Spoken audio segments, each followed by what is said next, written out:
Today we are celebrating the opening of the Sahasrara on this day.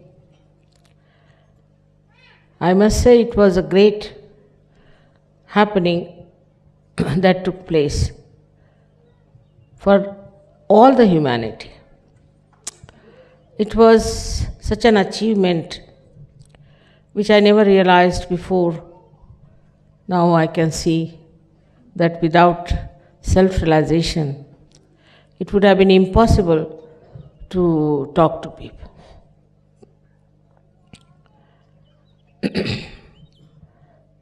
When this happened,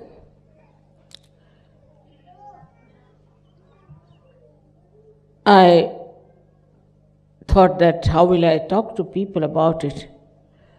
Because no one would understand me.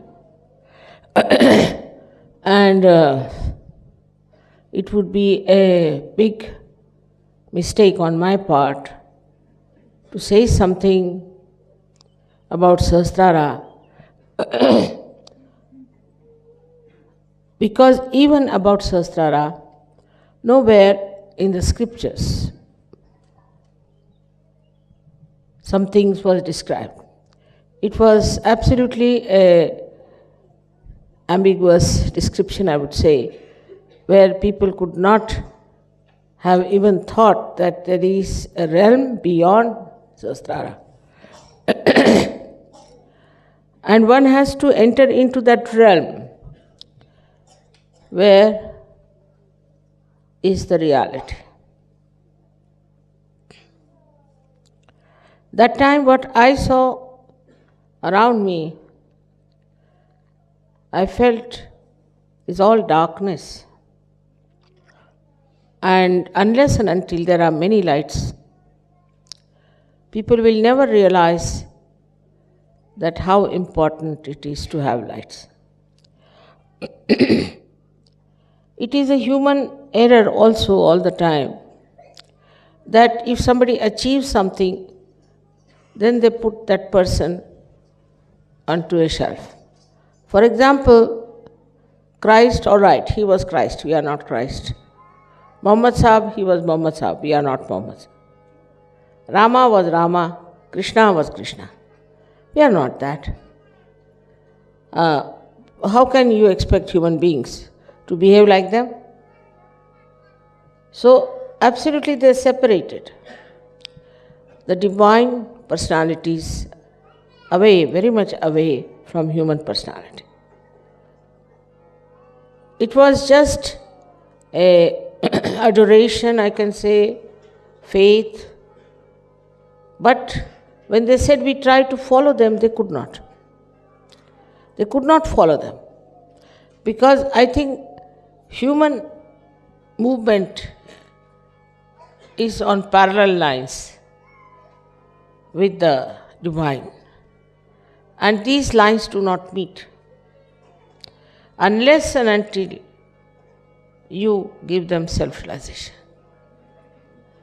Human level is moving on another plane, and it has to come up to a higher plane to understand that what they know is not reality. I wouldn't say what is needed for that. Because in my own experience, all kinds of people came to SahajaYoga.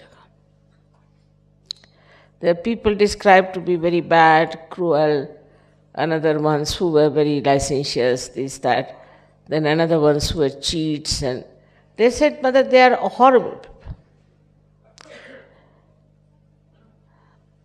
But I have seen that every human being is as if made of the same character as far as the spirit is concerned. Outside they may be different to look at. Their way of talking may be different. Their styles may be different. Their fondness for things may be different. But inside, they are all very beautiful. And this I found out one after another. You don't know how much it was giving me joy, not only joy, but also encouragement, support, and patience. And then now you see how SahajaYoga has grown. The greatest thing has now happened is, which I realize, I'm very happy about it, that Sahajogis feel very responsible about SahajaYoga. And they feel that they have to spread this enlightenment everywhere. It's their innate desire now to spread SahajaYoga. Firstly, it was that they should become spirits. Before that, also there were some people who didn't actually seek the spirit. But they also became Sahajogis. And I'm surprised with some of you that I never expected that they would go so far. And suddenly you hear that such and such person has gone there, has done this, has done this. So when you came into the realm of reality, I don't know which principle you accepted first. That's your understanding. But one thing you realized, that you are definitely connected with the divine. Some people had tremendous experiences. Some had mild experience. But most of them, I saw, started believing in themselves, understanding themselves, and having confidence about themselves. Because there are so many myths about God, religion, gurus, that when they saw the light of the Spirit, which gave them sense of reality, as if they steadied their mind, they steadied themselves. All this happened, I must say, in a very short time. I didn't say that it took me long or I had to go through lots of various experiences. Because to me, all these experiences are nothing. If a ship is seaworthy, it can face all kinds of high tides and all kinds of sharks and everything without any difficulty, because it is seaworthy. So I didn't feel that way, but only I felt that from human level to this spiritual level, to this divine level, when you are coming, then some of that still lingers on. Some of that is still there. It has to be cleansed, it has to be brightened, we should say, or absolutely enlightened. But what was the great thing about SahajaYoga? That you yourself did all that. It's nice to say, Mother, you did this, you did that. Maybe enlightenment part of it. But say now there are lights here, and these lights, unless and until they are attended to, looked after, and given oil of love, how can they go on burning? This is something, what I must say, that you people somehow or other realized how important it was to become good Sahajogis.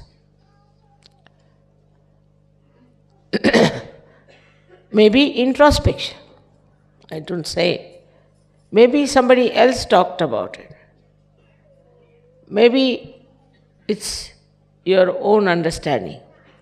Whatever it was, all of you tried to be good Sahajogis. Of course, there are people who are sometimes very angry with me, like, why don't you cure my sister, or why don't you cure my father, if you are God, this, that, is there. But makes no difference to me, because they are so frustrated, so upset, so they are talking like that. If you see one or two persons here and there, you see here thousands, such beautiful people. It's complete emancipation of this earth, of this globe, I'm sure will take place if you people all take up the responsibility. The responsibility has certain problems which we should know.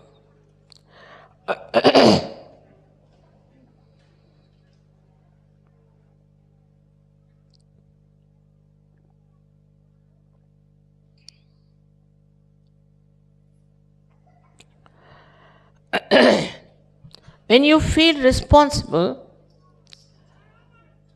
you must know that you are not in charge. One thing. Secondly, you also must know that there are so many other forces, so many angels and ganas are with you. You are not alone. So, to think that you are doing anything will make you maybe egoistic. At that time, what you have to do is best is to say, all right, I am not doing anything, it's the divine that is working it out. Not that the divine wants any credit from you. But by saying that, this balloon of ego will not come up. And you will become humble. And this humility will definitely improve this great tree of spirituality within you. Definitely it will make you a very evolved personality, no doubt about it. But first of all, we have to say, I am not doing anything. It's very important to understand when you have spiritual authority to do things. It is not a testing ground, I can tell you this much. Many people think that mother is testing us. I am not testing you. You are testing yourself. I am not saying don't do this or don't do that. You are testing yourself and now must know that you are in the beautiful garden of reality, where very few have entered.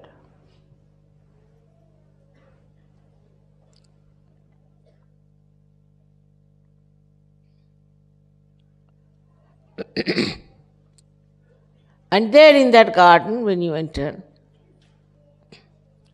what do you see? Is everything is full of beauty. Every person has something sweet about himself. Because all other Sahajogis are also having the same kind of experiences of this reality, which cannot be described in words, but you start feeling it, that oneness, that nearness, that friendship, without any expectation. You start feeling, oh, it's a Sahajogi, a kind of a complete integrated organism as you become an organization, I should say, which is a living organization. In that you do not feel you are something separate.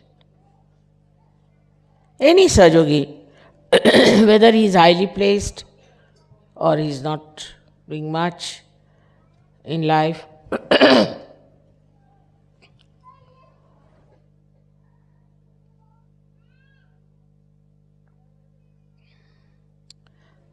this integration, this oneness, this feeling of identification with others makes you so large, so big, so great, so powerful. You are not alone and you say, I am not doing anything. So you become so humble that you forget all these false ideas about class consciousness or religion consciousness or I don't know, all sorts of consciousness people have. I don't know much about these consciousnesses that human beings suffer from, but I've seen how it happens. And when that humility becomes your character, not that you are humble because there's something to be done, you are humble. When people are doing some sort of, say, business, they'll be extremely humble and nice, but they'll be very unkind otherwise. Here then you become absolutely humble. And there's no duality in your personality left. But that doesn't mean you become weak. Humility is only possible for people who are strong, because they don't need any reactions. They don't need any protection. Their humility keeps them protected also very much. So you just start thinking or feeling, thinking is a funny word, feeling that you are a small dust particle. At the same time you feel you are the whole sky. It depends on where you are, what you are doing, what you are seeing, what you are witnessing. Sometimes you feel that all these big Johnnies are useless. You feel nothing to worry about them, very small. And with some people you feel you are very small. Such a flexible temperament you developed. And that makes you subtler and subtler. Because you can penetrate into anything, any subject, any personality, any understanding, any book, anything, any enterprise, in a very subtle manner, and you immediately see what is to be done, because you become so subtle. And then when you become very great, then you start thinking, or I should say feeling, what you can do to help so many people, to do this great job, to do that.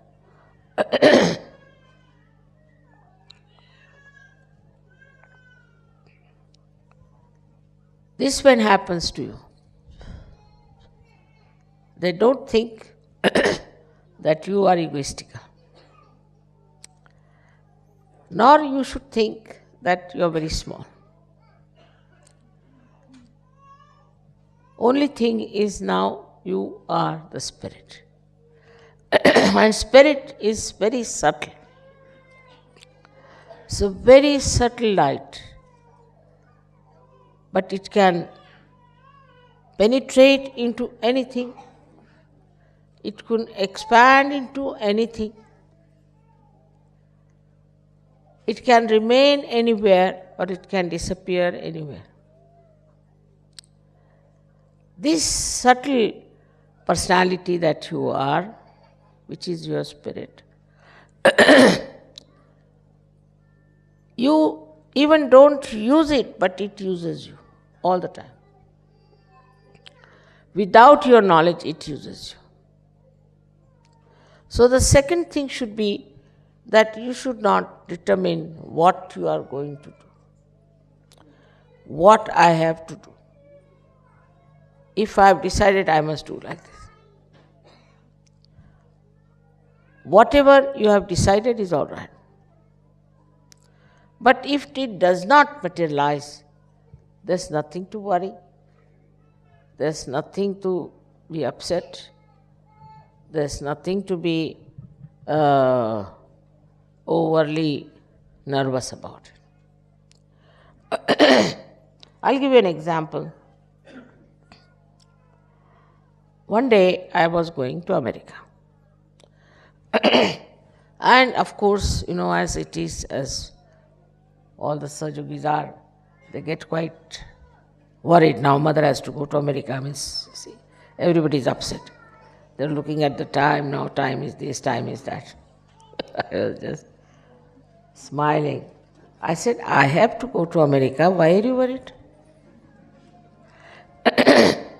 And suddenly one of the Sahajogis' child fell down and broke her hand. And she couldn't move her fingers. So I was just coming out. And as soon as he brought the child, I said, all right, I'm not going just now to the airport. They were very upset. Now she's not going to the airport, as if all the heavens are going to fall down or what. But I said, now let me see the child. I treated the child was all right. All right, I said, let's now go to the airport. And they were saying, Mother, the plane must have left. It's all right, doesn't matter, let's go to the airport. Went to the airport, and this plane that was going to take me was just there because there was something wrong with the plane. And there was another plane going to Washington, and I wanted actually to go to Washington instead of New York. So I was in the plane nicely going to Washington. But one must know that you are not doing. Everything is arranged and planned and beautifully kept for you. You decide something, all right. If your decision is all right, if you have to do that, it will work out. If it doesn't work out, it should not have been worked out. Now, this is the difference between a person who is a realized soul and who is not a realized soul. A realized soul person is not bothered what he wants, what he likes, what he is fond of. He is not. Whatever he gets is all right. Now, I can see you are living under this roof, which is so horrible. I mean...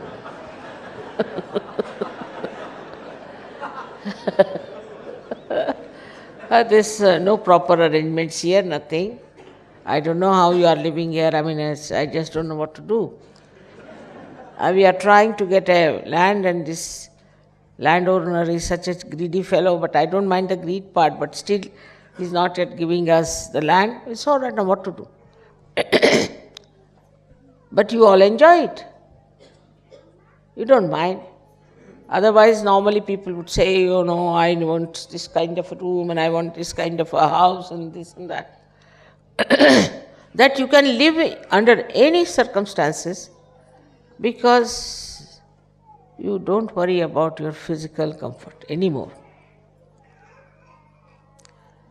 What you think of your own spiritual comfort. I've seen people, Sahajogis, so beautiful, even children. If there is a film going on, something funny comes in, immediately they all close their eyes. We don't want to see this. Nobody has to tell them because, you see, they are sort of inside, they have built in that subtle personality which cannot stand nonsense. They may not say something, they may not be harsh, but just they shun and go away from such places. automatically. So to describe the new personality is this way. That in the nature we see very clearly. In the nature, what we see is a tree grows. Now it has to expand, but it cannot, so it does not. If it can, it will. And also it tries to bring all the leaves exposed to the sunlight somehow. Now, I don't think the trees have that much intelligence to organize it. But there is something that organizes them so beautifully. Now, it's not only one tree, thousands and thousands and thousands and thousands. The one who does all that is the one with whom you are in contact. The trees are not. They are just playing into the hands of nature. But they cannot manipulate, maneuver, understand this divine power. They cannot. Animals cannot. Even human beings cannot. But you can, because you have crossed the limit of this human bondage. And now you are just like great citizens of the great realm of divinity. So this divine force helps you, works out everything. And also it takes you, it guides you, it manages you. So what you have to do is to keep yourself open for the guidance. At the same time, you must act, because the guidance will also come from within, by which you will know this is what I have to do. Now, supposing even then you feel that this was not achieved by you, and you feel that still, I don't know why I couldn't get what I wanted. Try to understand that is what is the best for us. But it never means that you should give up. You should not desire.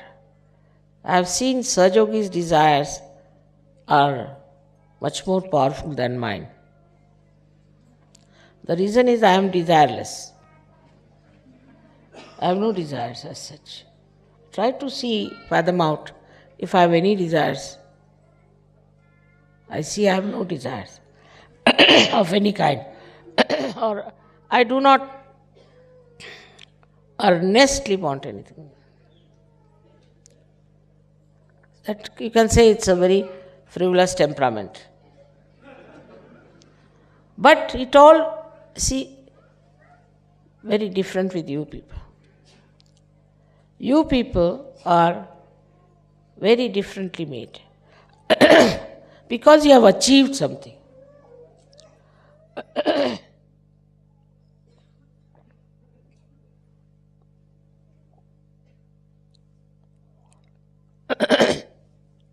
I have not achieved anything. I am what I am. Because you have achieved something, you know how you were and what you are now. Because of your achievement, I think it is a boon that whatever you desire works out. Because you have worked so hard, it's a boon. It's a special blessing for you, whatever you desire. So many times I have told you, now don't desire anything which is not proper. Because whatever you will desire, that works out. And that will be effective. Now try to realize that you are no more ordinary human beings. You have crossed the bondage, and now you are not even in the Sahasrara, you are beyond it. Sahasrara is the limbic area, and this limbic area is closed like a lotus. And when you get your Kundalini entering into it, then this lotus opens like this. And that's what is written in the Bible, that I'll appear before you like tongues of flames. It's the divine saying. So these petals are nothing but nerves which are enlightened, just like these, and they look like flames. But these flames are not with any heat. They call it in Sanskrit tapahina. No heat. Extremely cooling, soothing, beautifully burning.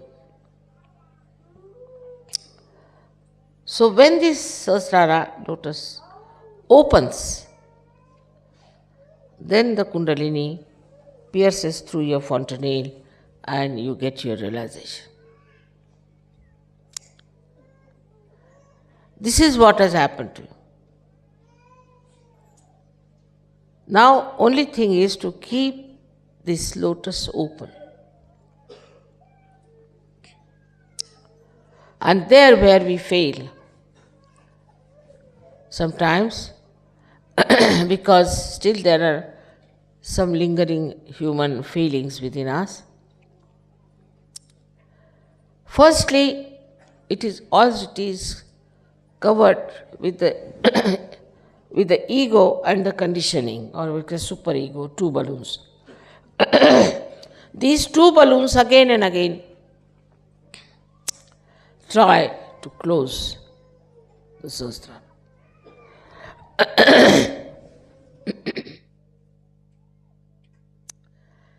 So you have to be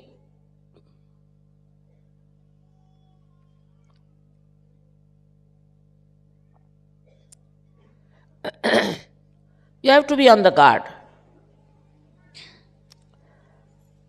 that what is closing my Sahasrara.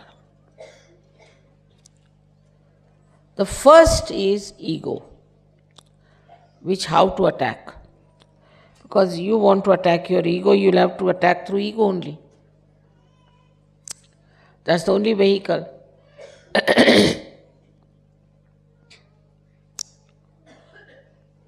So we have this state of nirvichara, of thoughtless awareness, where we have to go. But the simple thing to do is very practical. Try to understand why you are being egoistical. With whom are you angry? Why are you angry?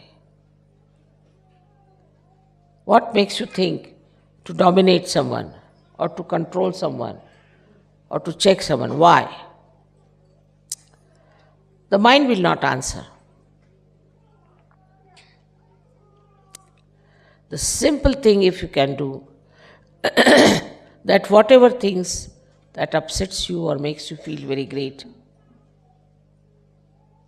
try to understand that compared to you, nothing is greater. Compared to your love, nothing is greater. Compared to your compassion, nothing is greater. Because in this, there is the light of the divine flowing. You hate someone, you get angry with someone, just know that you have to love that person. Now, how will you love that person? There's no way to have any measurement of that. But love itself will suggest how satisfied you are feeling, how happy you are feeling. I'll give an example. The other day I received a letter from someone challenging me very much from Poland, that her mother is sick with something, cancer or something, and challenging me all the time. If you are God, you must cure my mother. If you are God, do this, do that, do that. Very amusing. I said, all right. I put my attention to this lady. Perhaps the mother is better. But instead of getting angry, I said, she's so frustrated, she's so upset, she's so worried. Even if she says, if you are God, she's challenging me, it's all right, makes no difference. Whether she calls me God or not God, makes no difference, whatever I am. So instead of getting angry, I felt tremendous compassion for her. She's a human being, and her mother is so sick, and if that's the only source of her life, then I can understand why she is so upset.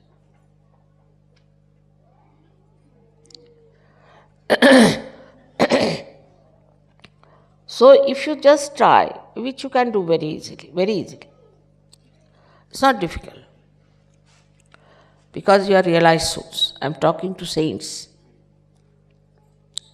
If you just put your attention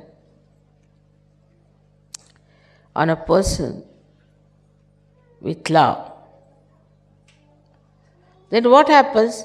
You get understanding. Understanding of that person. You realize, as if identified with that person. Then you realize, if I was in her place as a human being, what I would have felt. This desperation, this anger. If I was the same type of person with the same kind of problems, then what would I do?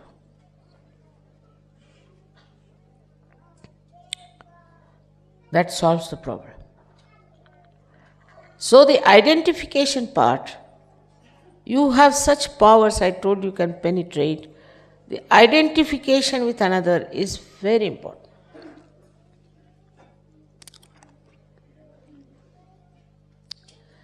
And you can do it. Because you are realized souls, you can do it. Just place yourself in the same position as the other person is. And then you'll realize that you have powers of love. And identification is the only way I think one can understand love. This ego will immediately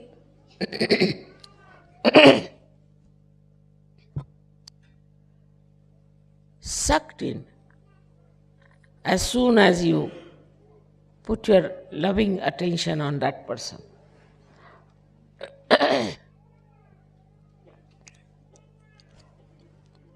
In your lifetime, you will get so many experiences like that. You will be amazed at yourself, how can I do all these things? Because you are a realized soul.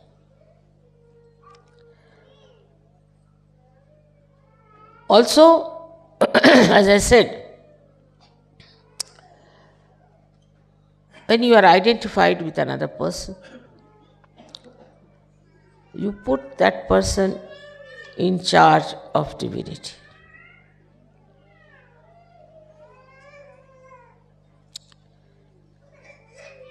Just a feeling of oneness. Sometimes also we have very wrong idea about ourselves and about others.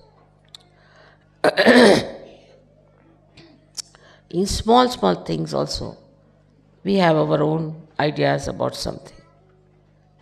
Say some sort of a living standards some people have, we like it. I don't like it. I like it and I don't like it. Not a saint.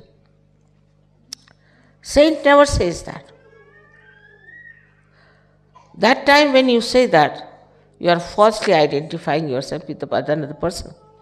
For example, the one, now supposing somebody has done such a beautiful flower arrangement. Instead of appreciating and enjoying it, if you come and say, I don't like this could have been better like this.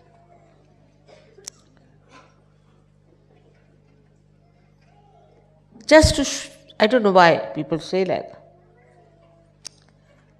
But if you identify yourself with the man who has done it or the gentleman who has done it, you will enjoy it the way that person enjoyed it doing it.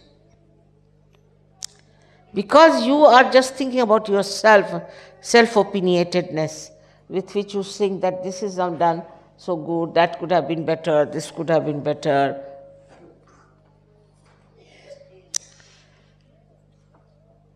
Who are you to judge anyone?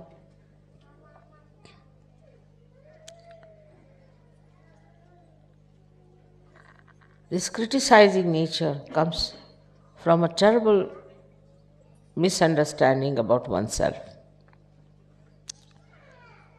What are we? Why should we judge anybody else? Are we paid for it? So why waste energy on judging others?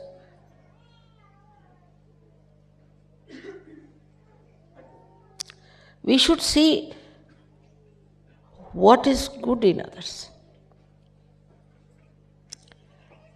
Because in the realm of reality, it's all good, everything fine, everything first class. But if you are trying to see what's wrong with others, then you are not in reality. You can watch, you can witness, but you do not get upset with it, or you do not even say something that would upset others. You're watching it, it's all beautiful. Just the joy of the person who put it, all these beautiful things, of all the persons, is just bubbling through that. But unless and until you are identified with those who have done this, you might say this should have been better, that should have been. You can be in the same position. Supposing you do something, another one will come and say, oh, you should have done it this way, that way. Wasting our energy for nothing at all. Our energy is spiritual energy. Then again you become like the sky, I told you. The greatness. We are too great to bother about these things. Wasting our energy on very, very trivial things, and useless things, and just making yourself small. But if this spiritual energy is used, because you can use it, you are the ones only who can manipulate it, not the trees, not the flowers. Then what you will do is to create oceans of joys. So then we come to Sahaj. What has Sahaj given you is all right. But what have you given to SahajaYoga? What have I given to SahajaYoga? Have I created oceans of joys for others?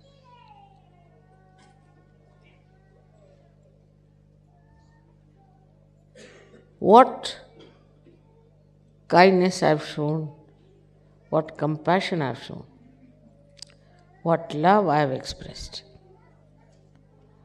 All right, whatever SahajaYoga has given, we have taken it for granted. Once they come to SahajaYoga, they think it is a contract. already signed. And if this thing doesn't work out, then what is it? We had a contract with God, and this says we have not been awarded fully for whatever we have paid, whatever we have done. But what have you done?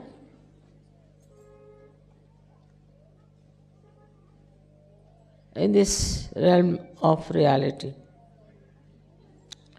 Have you enjoyed the reality? Have you felt the joy of this real love of divine? Are you dissolved into that, or you are still standing on the shores watching? You can create. You are quite capable of creating tremendous joy, tremendous happiness and peace. See the world today in what condition it is. It's complete turmoil, confusion, all kinds of corrupt and destructive things going on. So ugly this world has become. Can you beautify it? You can, because you can transform people. But if you are not yourself a beautiful Sahajayogi, how can you?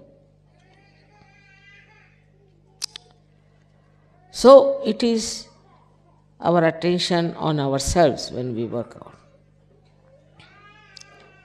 that we have to bring others into this realm of reality.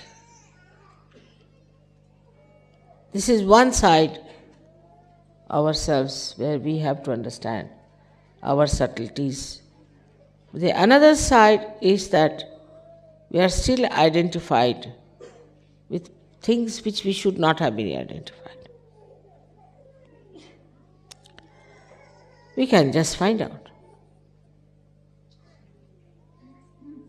Identified with ideas, identified with some sort of a consciousness.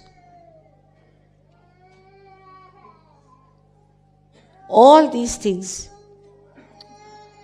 make you, really, to be very frank, they befool you. All the fools, you see, who are conditioned are really, I don't know what to say about them, because they are like a train which has no driver. God knows when it is going to collide. Because such people who are identified, I know, now you must have seen also those who go to church, get ready nicely, go to church, sit down there, sing hymns, come home, and again quarrel and fight. But if they see a church, they'll bow. But nothing goes inside out of that church. Or there are who are like, you see, you must have seen the Jews, you see, wailing wall they have got, before that they go do all kinds of things. And what happens to them? Nothing. Same with the Muslims. They are so conditioned. I mean, cannot describe their conditioning, how stupid they are. And these conditionings go on making fool out of us.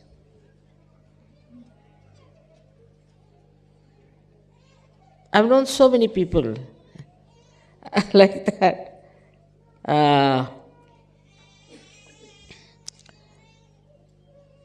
Once in my own life, I was with some relation of mine. This gentleman used to get up at 4 o'clock. and would start singing some sort of a Rama Raksha. The whole house is sleeping, children are sleeping, he's shouting at the top. I used to say, what's the matter? Even Rama might be sleeping at this time. But he would shout, and his bathing was another thing. Everybody knew he's having a bath, because he used to sing another shlokas or something. Go on. But it happened that I was in the next room, and I heard something like banging, banging, banging. I said, what's the matter? I thought he's suffering from epilepsy or what? So I rushed to other people and told them this gentleman is suffering from epilepsy. He says, no, he doesn't suffer. I said, then why this sound come? No, he is rubbing that chandan, sandalwood. And with such a big thud, every time he was putting that stone on the ground, that I thought he had epilepsy. He said, whatever you may tell him, he will never listen. He does that every day. What is this? This we understand as stupidity. When we see others, when we see human beings, but even realized souls, you are in the realm of reality. You do accept sometimes unreal things because of age-old conditionings. Your forefathers like this, his father was like this, and your forefathers were like this. So that's still coming. They call it genes. But in SahajaYoga, these genes also change. So this kind of a conditioning which is lingering on still to your bodies, to your minds, to your emotions, has to be seen and cleaned out. Because that kills the joy. That kills the full experience of reality. If you want to have the full experience of the beauty of reality, then you should shed out all these things which are really befooling you morning till evening. People take advantage of such people very much. As I have told you, entrepreneurs, you see, they'll start with one fashion, everybody goes like that. But we are not brainless people. Not that we have brains, but also enlightened brains. We do not take to things which are just in the fashion or which are something. We don't. What we do, we are of our own fashion. This is not ego. This is identification with your own spirit. You won't take to anything stupid and nonsensical if you have the wisdom of your spirit in you.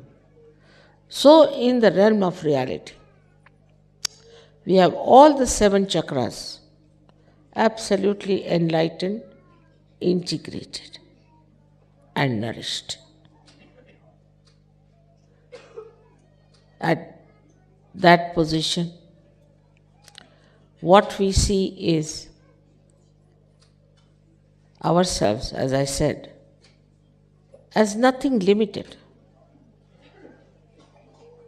absolutely unlimited. Even when we say we penetrate, we do. When we say we expand, we do. When we contract, we do. It's absolutely a flexible personality,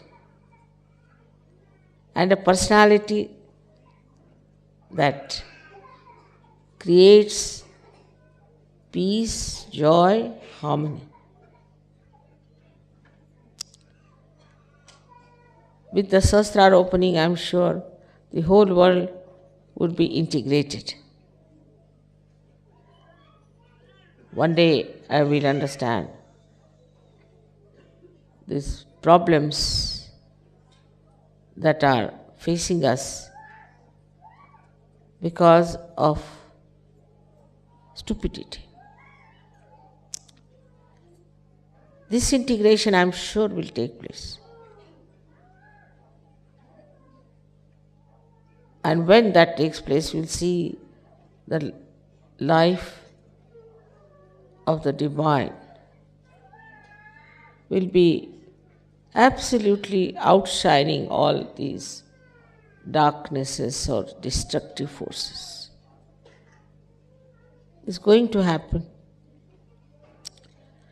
If so many Sahasraras could be opened out, then why not the Sahasrara of this world also is opened out to truth and reality? It will. So, today, on such an important day for us, in the history of spirituality, I think this is a very important day. For us, is to realize that we are enlightened. We are the light of joy, light of compassion, light of love, like the silent flames of the Sahasrara, in different colors, beautifully dancing. Then we'll know what is the enjoyment of reality is. May God bless you.